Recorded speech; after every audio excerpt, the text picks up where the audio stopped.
If I've learned anything from anime and manga, it's not to judge a story based off its premise. Seemingly crazy ones like, hey, we can send a text message to the past using a microwave, actually work. And seemingly boring ones like studying to try getting into university can be pretty entertaining.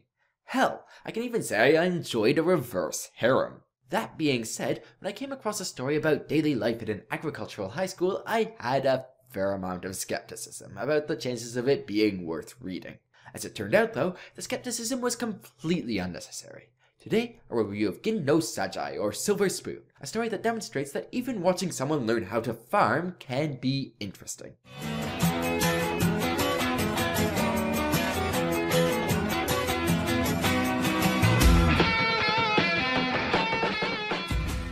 Gin no Saji starts out with Yugo Hachiken, a city boy who enrolls at an agricultural high school to get away from his overly strict father.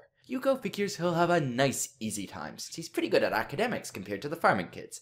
But since he knows absolutely nothing about farming itself, he receives a rather rude awakening. He also finds that everyone other than him at the high school has some sort of dream that they hope to achieve by going through it. Seriously, there's one scene near the beginning of the story that could be summarized like this. He's got a dream, he's got a dream, they've got a dream, we've got a dream, so what difference is it really can it stream? So yeah. Anyways, the story then follows Yugo adapting to the agricultural life and helping out all his classmates with their dreams and gradually developing one of his own.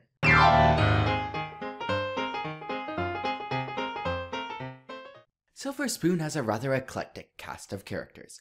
We have Keiji, a none-too-bright comic relief character who plans to take over his family's chicken farm, Tamako, a girl with the body of an egg and the mind of Machiavelli who plans to rule the world, or at very least become the richest dairy farmer in history, Shinosuke, who hopes to become a veterinarian but faints at the sight of blood, Ayame, the rich, arrogant comic relief character number 2, Ichiro, a dour but conscientious guy who hopes to go pro in baseball, Aki, a kind horse lover and the love interest of the series, and lastly, of course, our protagonist himself, Yugo. Yugo is a classic good guy with a penchant for helping people out, extreme enough for him to work himself to the point of exhaustion. Luckily though, he has enough self-interest and flaws in his personality to make him believable rather than annoyingly nice. The dynamics between all these characters, along with a number of others that I haven't mentioned, work surprisingly well, and you get a real sense of community between them.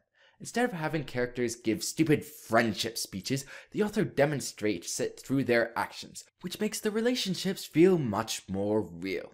Individually, characters are also well enough developed for the readers to care about the side characters and their stories just as much as our main one. I can personally say I got just as invested watching Ichiro strive for success in baseball, Aki seeking to raise horses, or even Keiji just trying not to flunk out of school as I did in Yugo's struggles.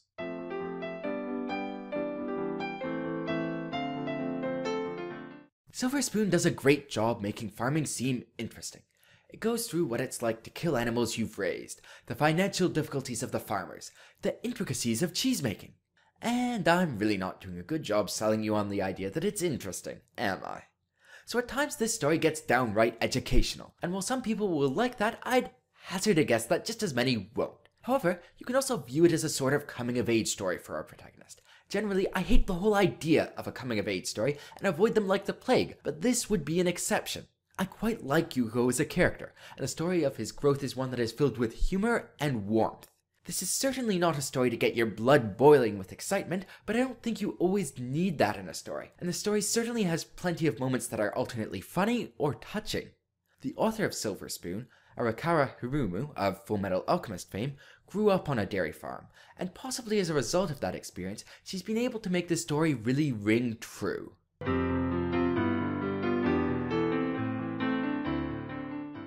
One of the greatest problems I have with this story is that the pacing is quite slow. Not something that is entirely unexpected from a slice-of-life story about farming, but that doesn't make it any less problematic. The author has a tendency to drop hints that something major in the plot is just about to come up, and then not really address it until 30 chapters down the line or so. While it's cool that the author thought that far in advance, it's frustrating as a reader to have to wait that long to figure out what the heck it was about.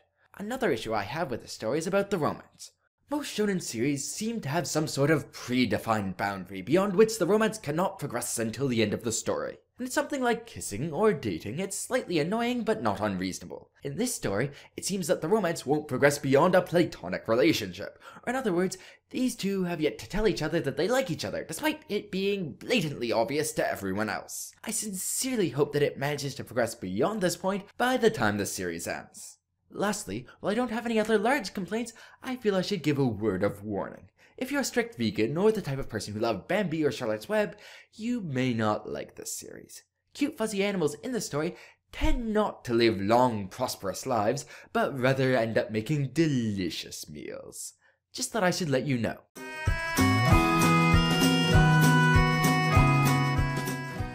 The original reason I started reading Silver Spoon was because, oh, it's written by the same author as Fullmetal Alchemist, it must be good. And while it bears little resemblance to Fullmetal, other than the art style, it's still very well written. If you're already into the slice of life genre, I can fully recommend it with no doubts. If you're more into series heavily based around conflict and combat, well, you're not going to be getting any of that here. And if you're looking for a romance, this series has it, but it's not going anywhere fast. That being said, if you have an open mind and are willing to try something new, it still might be worthwhile. Think of it as a gateway into a new genre. Anyways, if you've already read this series and are looking for something similar, I have two recommendations. First of all, if you haven't read Fullmetal Alchemist, go read it now. Secondly, there's a number of parts of Love Hina that feel pretty similar to Silver Spoon, though admittedly Love Hina's a harem manga and has lots of fan service, so bear that in mind. Anyways, thanks for listening. If you've enjoyed this review, please subscribe and all comments are welcome. Cheers!